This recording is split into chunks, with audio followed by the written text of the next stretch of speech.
골리앗하고 싸우는 것 같습니다. 약하지만 주의 믿음을 의지하여 나아갈 때에 골리앗을 물리치고 골리앗의 칼을 빼서 골리앗의 머리를 치고 하나님 앞에 영광을 돌린 다윗의 그 승리, 오늘 우리가 드린 찬양을 통해서 하나님께서 기쁘게 받으시고 이 한 주간도 믿음 안에서 승리케 하실 줄 믿습니다. 술을 거나하게 취하신 분, 이 정도가 아닌 것 같습니다. 아주 그냥 인사불성이 된 사람 하나가 가야 될 곳을 안 가고 교회를 찾아왔습니다.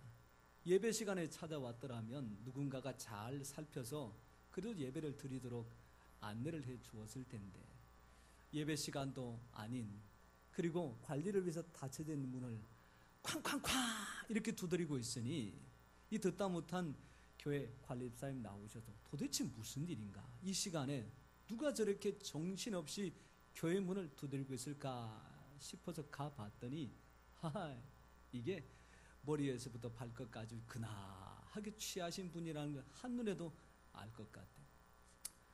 그런데 그렇게 술을 드셨으니까 이 다독거려가지고 돌려보냈으면 되는데 이분이 두드리면서 하는 이야기가 여보시오, 하나님 만나러 왔어. 하나님 나오시오, 그러는 거예요. 뭐라고 대답해야 할지 모르다가 이 관리집사님이 자기도 모르게 한마디 내뱉어서 사실은 돌려보낼 값에 그런 이야기 하신 것 같아요.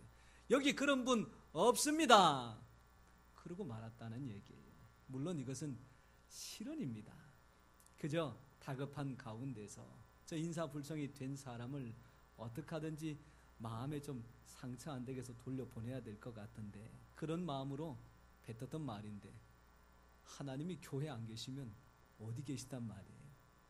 오늘 이 자리에 기도하고 예배하고 찬송하는 우리가 있듯이 우리의 예배를 기쁘게 받으시는 전능하신 하나님, 우리의 모든 것들을 아시고 우리의 모든 것들을 살피시고 도우시는 하나님, 그 하나님이 이 자리에 함께 계신 줄 믿습니다. 이렇게 하나님이 함께 계신다는 확신을 가진 사람, 특별히 다윗을 통하여 성가대로 또한 찬양대로 임명을 받은 고라자손이 오늘 이 시편 84편 말씀을 통해서 하나님을 찬양하고 영광 돌리는 내용인데, 그 첫 번째 그들의 찬양의 고백이 무엇입니까? 우리는 1절 말씀을 함께 읽어보면서 그 찬양의 내용들을 살펴보겠습니다. 우리 같이 한번 읽어보겠습니다. 시작. 만군의 여호와여, 주의 장막이 어찌 그리 사랑스러운지요. 할렐루야. 그래서 저도 오늘 설교의 제목을 사랑스러운 주의 장막, 바꿔 말하자면 주의 장막을 사랑하는 자. 우리 같이 한번 따라해 보십시다. 사랑스러운 목양교회, 목양교회를 사랑하는 사람. 그 뒤에 따라 나오는 말이 뭐가 있어야 될까요? 하나님께서 축복하시는 줄로 믿습니다. 주의 장막, 하나님의 성전, 하나님의 집, 주의 제단. 오늘 84편의 말씀을 통해서 고라자손이 끊임없이 바꾸어서 다르게 표현하는 말들이지만 다 한결같은 말씀입니다. 주의 성전, 주의 교회, 우리 목양교회를 사랑하는 그 사람에게 오늘도 하나님께서 반드시 축복하실 줄로 믿습니다. 성경에 보면 아브라함 나옵니다. 아브라함 같이 사십시오라고 하면 덜컥 겁이 나십니까? 아니면 자신감이 용솟습니까? 겁이 나세요? 아니면 자신감이 있으세요? 아브라함 같이 사세요. 겁이 나지요. 솔직하게. 아브라함의 믿음이 대단하지만 네 자식 하나님 앞 번제로 바쳐라 그럴 때 얼씨구나 잘 되었다. 내가 오늘 믿음을 표현해서 하나님의 마음을 쏙하니 내가 빼앗아야 되겠다. 그런 사람 누가 있겠습니까? 금쪽 같은 자식인데 금이야 옥이야 길렀는데, 옛날에 8, 9 있을 때야 하나 그냥 목사님 이렇게 해도 나머지가 있으니까, 하나 이렇게 사모님 그래도 나머지가 있으니까, 요즘 하나밖에 없는데 어떻게 그렇게 쉽게 결정을 짓겠습니까? 그런데 여러분 어때요? 야곱이라고 하면 조금 마음에 위안이 되십니까? 아니면 겁이 나십니까? 위안이 되잖아요. 하하, 실수 많고 잘못하고 성경에 보니까 온통 잘못한 것 투성이인 야곱. 베드로 하면 위로가 되세요? 아니면 겁이 나세요? 위로가 됩니다. 예수님의 수제자임은 뭐해? 그럼에도 불구하고 예수님을 3번이나 부인했는데 그 생각하면 참 위안이 돼요. 또 위안이 되는 게 뭡니까? 그런 야곱이지만 하나님께서는 그를 끝까지 따라다니면서 가는 곳곳마다 복을 예비하셨고 그 복을 받게 하시고 누리게 하시고 또한 소유하게 하신 것. 베드로를 보면 참 위안이 됩니다. 나무라고 혼내고 지적하고 쫓아내어도 시원치 않을 건데 예수님은 그런 베드로를 한마디 말씀으로 위로하시고 격려해 주시니 오늘 우리가 아브라함 같지는 않을지라도 야곱같이 좀 못나고 실수 많이 한 사람 있을지라도 우리 하나님께서 그런 야곱조차도 받아주신 것처럼 우리를 받아주신 줄 믿습니다. 베드로같이 실수 많이 하고 잘못됐던 사람도 품에 안아주셨던 우리 하나님께서 지난 한 주간 실수 잘못 많이 있을지라도 주여 두 손 들고 주님 앞에 왔습니다. 의지할 곳 없어서 주님 앞에 왔습니다. 이 손 붙잡아 주시옵소서. 그럴 때에 주께서 내 손을 붙잡고 계신 줄 믿으시기를 바랍니다. 사실 아브라함 같은 이스라엘 민족일까 생각하면 아닌 것 같아요. 야곱 같은 이스라엘 민족일까 생각하면 그런 것 같습니다. 왜냐하면 성경에 보니까 이 이스라엘 민족이 순종 잘하고 믿음 좋은 그런 민족이 아니라 하나님 말씀 거역하는 일을 밥 먹듯이 하고 순종보다는 불순종을 훨씬 더 많이 하는 것이 이스라엘 백성이거든요. 그 이런 백성을 하나님은 왜 선택하셨을까? 이게 굉장히 고민이 돼요. 그런데 그런 잘못들과 허점들이 많음에도 불구하고 이스라엘 백성을 선택하사 하나님께서 하나님의 백성으로 인도하시 이끌었던 이유, 그 이유가 무엇일까 봤더니 그런 이스라엘 백성이지만 주의 성전을 사모하는 일에만큼은 누구보다도 앞선 민족이기 때문에 우리 하나님 그것 하나 보시고 그 민족을 선택하사 축복의 통로로 사용하셨습니다. 우리가 이것도 부족하고 저것도 모자라지만 이 이스라엘 사람들처럼 주의 성전을 사모하고 교회를 사랑하는 열심을 가지고 나아가면 하나님께서 우리를 축복해 주실 줄 믿습니다. 저는 예루살렘을 가보지는 않았습니다. 그런데 사람이 사는 곳이란 거기에 반드시 죽음 이후에 그 삶의 흔적을 남기는 무덤들이 다 있을 것이라 그런 생각을 가져봅니다. 예루살렘에도 많은 사람들이 거주하고 살다가 하나님의 부름을 받으면 옛날같이 바위를 깨뜨리고 파서 그 속에 장사를 지내지 않고 우리나라처럼 봉분, 석관이나 아니면 나무로 관을 만들어서 이제는 드러나도록 그렇게 장례를 치렀습니다. 그러다 보니까 예루살렘 그 오래된 도시에 무덤이 얼마나 많겠습니까? 거기에는 신분이 아주 높은 사람도 있고 그렇지 않은 사람도 있고 부유한 사람도 있고 가난한 사람도 있고 남자도 있고 여자도 있고 나이가 많아 세상을 떠난 분도 있는가 하면 갑작스러운 나이에 급격한 모습을 통하여 세상을 떠난 그런 사람들도 있을 것 아닙니까? 아주 천차만별의 무덤들이 있지만 그 무덤들이 한 가지 공통점이 있습니다. 공통점이 뭐냐 하면 아무리 많은 무덤이 있지만 그 무덤이 딱 한 가지 방향을 향하여 만들어져 있다는 얘기입니다. 그 방향이 어딜까요? 예루살렘의 중심이 되는 성전. 성전을 사모하는 그 열정이 죽은 이후조차도 그 성전을 향하여 관을 쓸 만큼 아주 열심히 뛰어나다는 겁니다. 우리가 지금 다니엘 세일의 특별 새벽 기도를 감당하고 있습니다. 나라가 민족이 위기 앞에 처해졌을 때 다니엘이 작심하고 금식하고 세일회 동안 기도하였으니 우리도 세일회를 감당할 때 하나님께서 기도 응답해 주실 것이다. 그래서 우리가 기도하고 있는데 이 다니엘의 기도에는 세일의 기도 못지않게 아주 특징적인 기도가 있습니다. 하루에 3번 아침, 점심, 저녁일지 아니면 9시, 12시, 3시일지 그건 모르겠지만 하여간 정해진 시간을 쫓아 하나님 앞에 기도했습니다. 그런데 성경에 보니까 이 다니엘이 그냥 기도하지 않고요. 창문을 열고 기도했습니다. 그 창문을 어떤 창문을 열었을까요? 예루살렘을 향하여 나 있는 창문을. 고향이 그리웠을 것 같다. 부모가 형제가 참 보고 싶었을 것 같다. 고향에 혹시나 남겨두고 왔던 친구들이 생각났을 것 같다. 물론 그런 모습들이 담겨져 있습니다. 그러나 그것보다는 그 예루살렘에 하나님이 임재하시는 성전 비록 무너졌습니다. 불타버렸습니다. 흔적만 겨우 남아있습니다. 누구도 거기에서 제사를 지내지는 못합니다.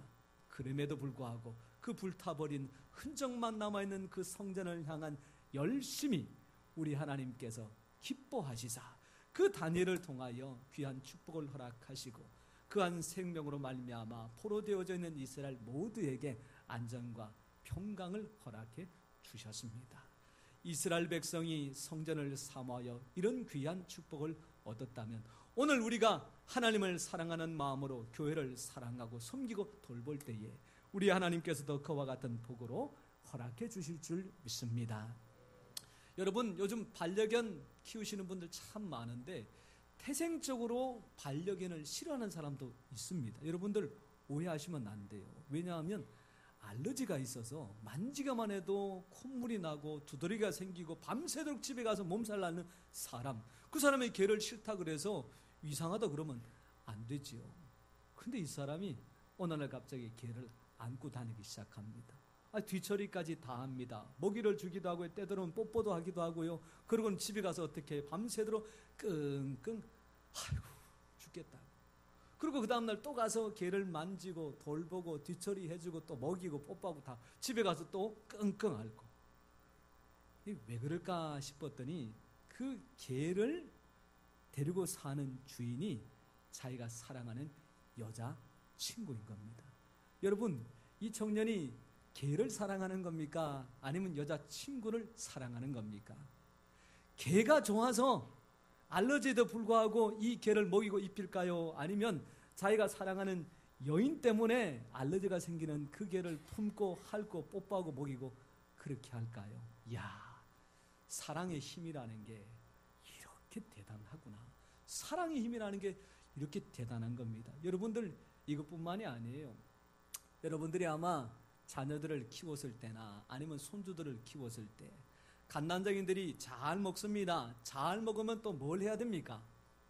잘 자야 된다고요? 예, 잡니다. 자고 나서 뭐 해야 됩니까? 싸야 돼요. 안 싸면 죽습니다. 하이, 냄새가 나요. 칭얼칭얼 대는데 뻔할 뻔짠 거죠. 기저귀 열었더니 아이고 거기에 그냥 한가득 토났습니다. 근데 그걸 보고 하는 이야기가 우와 색깔 봐라 색깔, 이거 황금이다 황금. 무슨 황금은 황금이고 똥색이지. 그러면 그걸 갖고 냄새를 킁킁 맡습니다. 이야 향기롭다. 무슨 향기는 향기예요. 똥냄새지. 그러고는 그거를 치우고 닦고 분칠하고 그리고 다시 기저귀 잘 말아가지고 엉덩이 툭 때리면서 아이고 예쁜 것, 아이고 사랑스러운 것. 야, 사랑하니까 똥 보고도 황금이라 그러고 사랑하니까 똥 냄새도 향기롭다 그러고 참 사랑하니까 대단한 일들이 나타납니다. 여러분들 밤 12시만 되면 남의 집 앞에 가서 이렇게 막 소송해요. 그리고는 아무도 그 집에서 나오지도 않는데도 불구하고 한 30분이 있다가 다시 돌아가요. 그 다음날 와서 또 그래요. 일주일에 한 번씩 계속 그럽니다. 여러분들 이거 어떤 병이에요? 이거 어떤 병일까요? 중병입니다. 중병. 이 사랑은 하되 정말로 사랑한다고 말 한마디도 표현도 못하고 시간만 되면 그 집에 가가지고 혹시나 나올까 싶어서 기다리고 안 나오면 또 혼자 상처받고 집으로 돌아갔다가 또 그 다음날 또 나와서 이거 상사병인데 큰일 날 병입니다. 그런데 사람에 대한 상사병만 있는 게 아니더라고요. 제가 섬겼던 교회에 밤 12시만 되면 어김없이 찾아와서 교회 와서 한 30분 머물다가 가시는 여자 집사님이 계십니다. 저번 보니까 새벽 예배 한 번도 못 나와요. 수요 예배 못 나와요. 금요철에 못 나와요. 주일날 오전 예배 딱 한 번 드리고 오후에도 나올 때도 있고 안 나올 때도 있고. 그 집사님이 신앙생활을 하시는 모습이 좀 걱정이 된다. 걱정이 된다. 그랬는데 그 걱정은 목사만 걱정이 아니라 본인도 걱정이 이만저만이 아니었던 겁니다. 직장을 다니다 보니까 아침 일찍 출근해야 돼. 새벽 예배 갔다 와서 출근하니까 너무너무 힘이 듭니다. 8시에 퇴근한다고 하면 괜찮은데 잔업이 있고 이러다 보면 10시에 퇴근하게 되고 집에 오면 10시 반이 돼. 그 시간에 집안 건사하고 하다 보니까 밤 1시, 2시에 겨우 잠드는데 이게 무슨 수요 예배를 드릴 수가 있고 철야 예배를 드릴 수가 있고 새벽 예배를 드릴 수 있겠느냐 싶은 거죠. 그런데 이분이 어느 날 어느 순간 갑자기 밤 12시만 되면 교회 와서 하나님 앞에 잠깐 기도하고 찾아가는 곳이 있습니다. 화장실입니다. 화장실. 거기 가서 하루 종일 사용해서 더럽고 냄새나는 곳을 치우기 시작하고 닦기 시작하고 또 잘 말려가지고 그러고는 집으로 돌아가는데 그분 표정을 봤더니 아이고 힘들어 죽겠다. 도대체 내가 무슨 청성으로 이런 일을 하고 있나. 그게 아니라 너무너무 기쁘고 좋은 거예요. 너무너무 감사한 거예요. 저는 이게 그 교회만 있는 줄 알았는데 우리 교회도 보니까 이런 상사병 걸린 분들이 한두 분이 아니에요. 교회 청소한다 그러니까 시간이 안 될 때는 밤에 오기도 하고 새벽에 오기도 하고 아침에 왔다가 교회에서 일 보고 점심때 집으로 돌아가셨다가 저녁에 8시쯤에 와가지고 아무도 없는 교회 와서 또 들그럭들그럭 뭐 만지고 쓸고 닦고 하더니 또 그냥 불이 났게 집으로 도망가고 누가 볼까 싶어서. 이런 분들이 교회에서 보니까 한두 번이 아니에요. 여러분들 혹시나 병에 걸릴 거든 교회를 사랑하는 이런 상사병에 좀 많이 걸리시기를 바랍니다. 뭐 어떻게 했어요. 그냥 교회 안 가면 배가 아프고 주일날 예배 한번 빠지면 막 몸살이 나고 새벽기도 안 나가면 막 그날 꼬박 밤새고도 그냥 아이고 힘들어가지고 내가 이러다가는 죽겠구나 싶어서 교회를 찾을 수밖에 없는 그런 귀한 마음이 하나님을 사랑하는 마음이요, 그 하나님을 사랑하는 마음이 우리 하나님께서 기뻐하시는 마음인 줄 믿습니다. 한 아주 아리따운 처녀가 있었습니다. 이 처녀는 사랑하는 남자가 있었는데 그 남자가 너무 멀리 살아요. 요즘 같으면 핸드폰에다가 영상통화에다가 뭐 그렇게 저렇게 얼굴을 볼 수 있는데 옛날 같으면 얼굴을 보기는커녕 사실 목소리도 제대로 들을 수가 없잖아요. 그럴 때 사용하는 마음을 전하는 방법이 뭡니까? 편지입니다. 편지를 받고 사랑한다는 그 편지 내용에 답장을 쓰고 또 답장이 또 오면 또 편지를 쓰고 이렇게 수년간을 편지를 주고받고 드디어 결혼을 했습니다. 야, 그렇게 편지를 주고받은 그 사랑하는 남자의 얼굴 한번 보자 싶어서 결혼식장에 갔는데 세상에 그 옆에 보니까 다름 아니라 신랑이 그 편지를 전달했던 우체부예요. 어떻게 된 건가 봤더니 사랑하는 마음을 편지로 전하는 것은 참 좋았는데 매일같이 얼굴을 대하며 쳐다보는 그 사람만큼 마음이 공감되지는 않았다는 얘기입니다. 사랑하는 성도 여러분, 사랑하는 마음은 다 갖고 있지만 그것을 상대방이 알 수 있도록 전달하지 않으면 그 사랑은 제대로 효과를 나타내지를 못하는 겁니다. 우리 모두가 교회를 사랑하는 마음, 하나님을 사랑하는 마음 다 갖고 계십니다. 하나님도 알고 나도 압니다. 그런데 그것을 효과적인 모습으로 표현할 때에 그것이 분명히 사랑이 되는 것이고 그 사랑이 결국 하나님도 기쁘시게 하고 나도 기쁘게 하는 줄 믿습니다. 사랑하는 성도 여러분, 교회를 사랑하시는 성도 여러분, 사랑하면 교회를 자주 찾게 되어 있습니다. 주일날 한 번 나오는 것보다 수요일날 한 번 더 나온다. 그건 분명히 교회를 더 사랑한다는 마음입니다. 금요 철학까지 나온다. 더 사랑한다는 겁니다. 새벽 예배까지 나온다. 더 사랑한다는 분명한 확신입니다. 그러나 금요 철학 안 나오고 새벽 예배 안 나온다고 해서 교회를 사랑하는 마음이 없는 것은 아닙니다. 없는 것은 아닙니다. 그러나 그럼에도 불구하고 주님 앞에 한 번 더 나온다는 것, 우리의 마음을 하나님 앞에 알려드리는 가장 좋은 표시인 줄 믿습니다. 이 말씀을 준비하다가 제가 이런 생각이 들었습니다. 우리 성도님들 중에는 일주일에 한 번 교회 나와서 예배드리는 분들이 있는데 그분들에게 말씀을 전할 때에도 기도할 때도 이런 마음으로 전합니다. 하나님, 일주일에 한 번입니다. 이 말씀을 듣고 일주일을 살아갈 수 있는 힘과 능력을 얻게 하여 주시옵소서. 저는 확신을 가지고 그렇게 기도합니다. 그리고 부족할지라도 최선을 다해서 말씀 전할 때 이 말씀이 우리 성도님들에게 일주일을 살아갈 수 있는 힘과 능력이 될 것을 확신하고 말씀을 전합니다. 그런데 가만히 생각해 보니까 이 말씀 하나를 붙들고 일주일을 살아가는 게 이게 쉬운 일이 아니에요. 세상은 언제든지 나를 넘어뜨리기 위해서 우는 사자와 같이 덤벼들 기세를 가지고 있는데 그들에게 말씀 한 번 가지고 살아나가는 게 이게 쉬운 일이 아니에요. 얼마나 많이 갈등하고 고민하고 힘들어할까. 하나님, 이 말씀 가지고 내가 이겨내야 되는데 그게 얼마나 힘들까. 가만히 생각하다가 일주일에 밥 한 끼만 먹고 일주일을 버틴다면 그게 얼마나 힘이 들까 싶은 거죠. 얼마나 어려울까 싶은 거죠. 사랑하는 성도 여러분, 나무랄 수가 없습니다. 형편처지가 다 다르기 때문에. 그런데 목사의 마음에 안타까운 것은 한 번 말씀을 듣고 일주일을 살아가는 건 너무너무 힘들 텐데 차라리 그럴 바에야 몸이 좀 피곤하더라도 한 번 더 나와서 말씀 듣고 예배 드리고 그 생명의 양식을 얻고 살아가는 것이 우리 성도님들에게 훨씬 더 유익하지 않을까. 절대 나무라지 않을 테니까. 하나님의 말씀에 힘이 필요하고 그 은혜야 갈급한 분들, 하나님 말씀 가운데 도전 받으시자 오후 예배도 드리시고 수예배도 드리시고 금야철화 동안에 간절히 기도도 하시고 육신이 피곤하지만 남아있는 세일회를 다시 한번 작정하고 깨우셔서 주께서 힘주시고 능력 주시는 그 힘 가지고 승리하시는 우리 성도님 되시기를 축원합니다. 아멘 해주셔서 감사합니다. 이거 하고 나서 형편처지도 모르고 맨날 교회만 나오라 그런다고 하소연 하면 어떨까 싶었는데, 이렇게 교회를 사랑하고 주의 장막을 사랑하는 자가 오늘 성경에 보니까 무엇하느냐 봤더니 이런 말씀이 많이 기록되어져 있습니다. 84편 2절 말씀에 보니까 내 마음과 육체가 살아계시는 하나님께 부르짖나이다. 부르짖는다 그럽니다. 8절 말씀에 보니까 만군의 하나님 여호와여 내 기도를 들으소서, 야곱의 하나님이여 귀를 기울이소서, 그렇게 말하고 있습니다. 부르짖고 내 기도를 들어달라 그러고 또한 나의 말에 귀를 기울여 달라라고 하는 이 많은 말들을 한마디로 표현하자면 뭐겠습니까?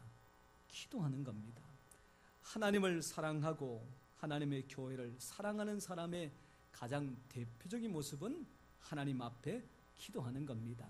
그런데 기도는 하는 것이 목적이 아닙니다. 왜냐하면 11절 말씀해 보세요.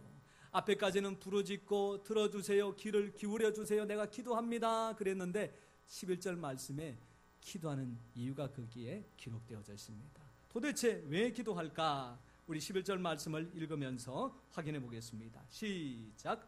여호와 하나님은 해요 방패이시라. 여호와께서 은혜와 영화를 주시며 정직하게 행하는 자에게 좋은 것을 아끼지 아니하실 것임이니이다. 할렐루야. 기도는 하는 것이 목적이 아니라 하나님께 주시는 응답이 목적인 줄 믿습니다.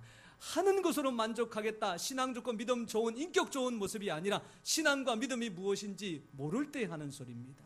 기도하는 자에게 하나님께서 좋은 것 약속해 주셨습니다. 그런데 오늘 말씀을 자세히 한번 보세요. 좋은 것을, 그 다음에 뭐가 나옵니까? 아끼지 아니하시는 하나님입니다. 좋은 것을 주는데 죽어도 더 주고 싶고 더 주고 싶고 더 주고 싶은 것이 누구의 마음? 하나님 아버지의 마음입니다. 오늘 우리에게 아끼지 아니하시는 하나님 앞에 마음껏 구하시기를 축복합니다. 근데 기도에 있어서 두 가지의 마음이 있더라고요. 하나는 기도하는 사람이 자기의 믿음의 분량 안에서 하나님 앞에 기도하는 게 있고, 또 한 가지는 주시는 하나님께서는 하나님의 전능하신 능력 가운데서 우리에게 주시는 부분이 있습니다. 근데 이게 자기의 분량 가운데서 기도하는 사람이 있는가 하면 하나님의 전능하심을 믿고 기도하는 사람이 있습니다.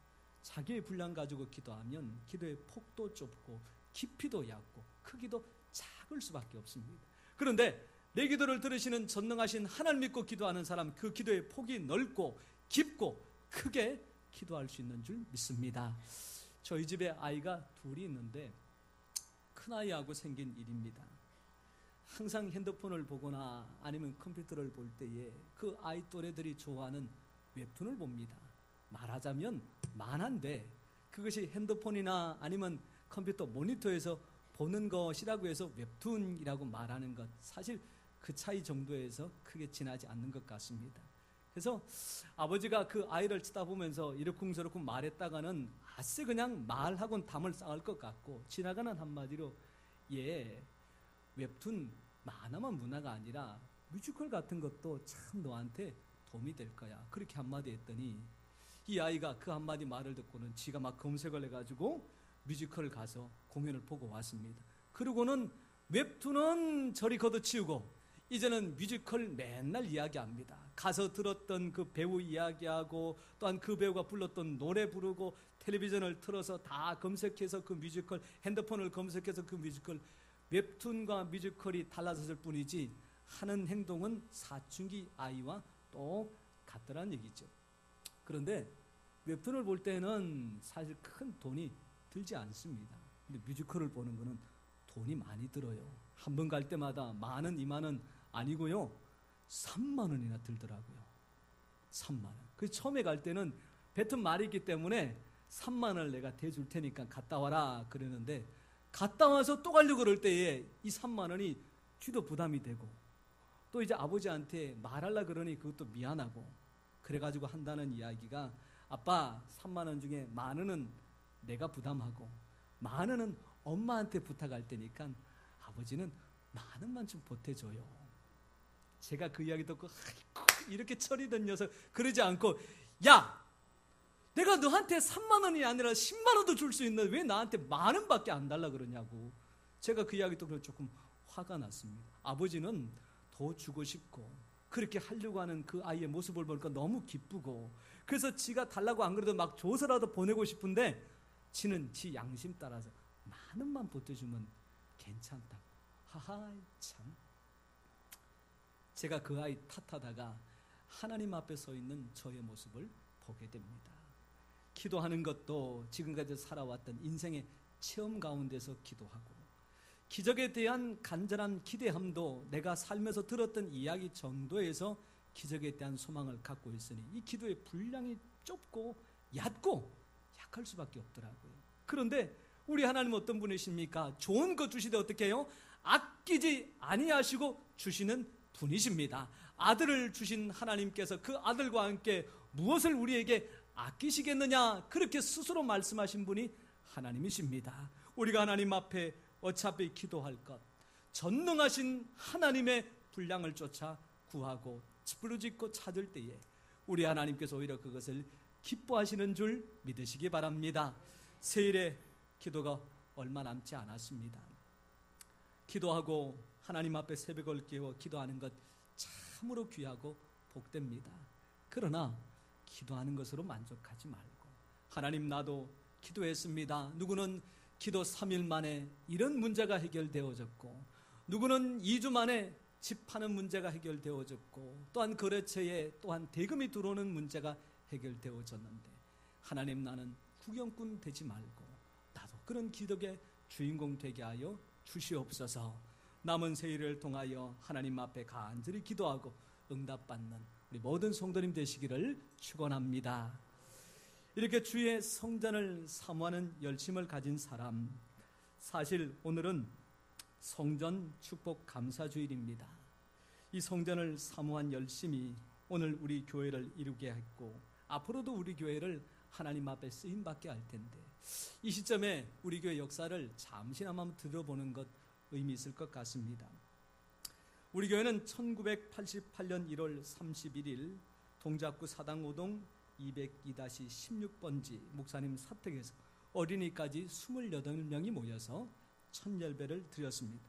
그리고 두 달 지나 4월 10일 날 사당 5동 230-16번지 2층 33평으로 이전을 했습니다. 이 장소가 어딜까요? 참 감사하게도 하나님께서 이 예배드렸던 장소를 지금까지도 보존해 주셨습니다.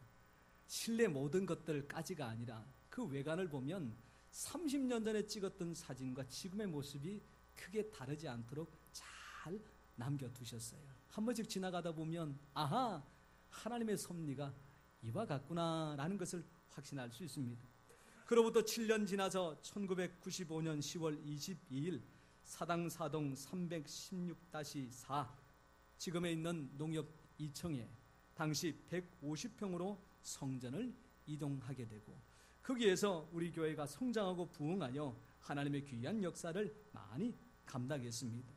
그리고 2006년도에 넘어가면 11월 2일 날 사당 5동 194-6번지 53평 성전 부지를 매입하게 됩니다. 그런데 이 성전 부지는 지금 우리가 함께 예배드리는 이곳이 아니었습니다. 생각하고 기대하고 준비하여 성전을 건축하고자 라고 하는 열망이 아주 충만했으나 하나님께서 그곳이 아니라 또 기다리게 하시고 또 기다리게 하시고 인내하게 하셨습니다. 그로부터 3년 지난 2009년 9월 13일 사당동 71-3번지 지금 우리 교회입니다. 이곳으로 성전을 이전하여 하나님 앞에 감사 예배를 드리고 그 이후로 지금까지 하나님의 은혜 가운데서 부흥하고 성장하여 오늘까지 이르게 하신 것, 이 모든 과정들을 한마디로 요약할 수 있다면 무엇이라 말할 수 있겠습니까? 오직 하나님의 은혜인 줄 믿습니다. 하나님의 은혜가 교회를 세우게 했고 30년이라고 하는 많은 굴곡 가운데서도 이와 같이 건강하게 세워주셨으니 이 교회를 통하여 믿음으로 신앙으로 회복되어져서 질병을 고침받고 물질의 풍성함을 누리고 자녀들에게 신앙과 믿음을 전수하고 내 모든 걱정과 근심들을 해결받은 사람이 한두 사람이 아니라 부지기 숫자일 만큼 많은 줄 믿습니다. 교회를 사랑하고 기도하여 응답받은 사람의 많은 믿음의 흔적들이 있으니 우리도 이런 귀한 성전을 사랑하고 또한 애쓰고 수고하여 주님의 귀한 은혜를 덧입고 약속 가진 축복의 주인공 우리 모든 성도님 되시기를 축원합니다. 기도하겠습니다. 하나님 아버지 감사합니다.